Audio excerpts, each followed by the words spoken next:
Blessed Mhlanga Freedom, a boarding pass for Auxilia Mnangagwa's UK visit. Azvipere mushe vanhu voshamisa nechimbi yakaitiwa yekubudisa Blessed Mhlanga. Panguva ino kuri kunzi Mhlanga mukomana aizikanwa kuUK. Panapa tichiona kuti the UK Parliament yange yakamirira kuda kunyadzisa the First Lady amai Auxilia Mnangagwa pavari kuuya muna June.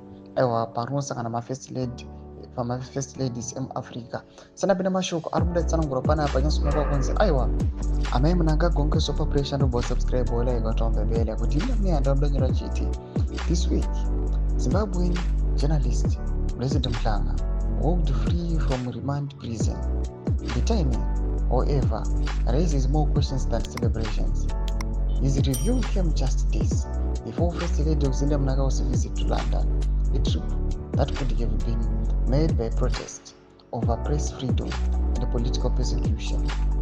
One cannot help but ask, was Mhlanga's freedom the price paid to clear the runway for the First Lady's diplomatic appearance in the UK?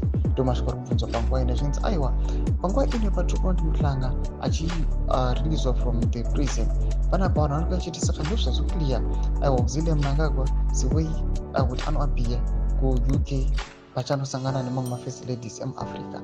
Panguva ino pari kuonekwa kunzi Mhlanga anga atokonzeresa chaos ndoda kuti kusukwa kwake kuonekwa kunzi kuri unjust.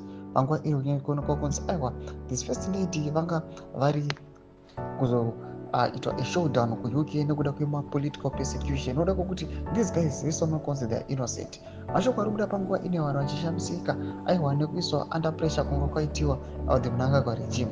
Zvatatoona kuti aiwa these guys vangototadza kutoenda kuUnited Kingdom kunosangana nemamwe ma-First Ladies nokuda kwenhau yaBlessed Mhlanga zvaita kuti aiwa areleasiwe zvichimbi zvekumanya-manya. Tudze mafunguro enyu muri kudii pamusoro pechitiko ichi, and do you think kuti amai Mnangagwa vachazoita ikoko kuUK hakuzoitiki another political showdown here?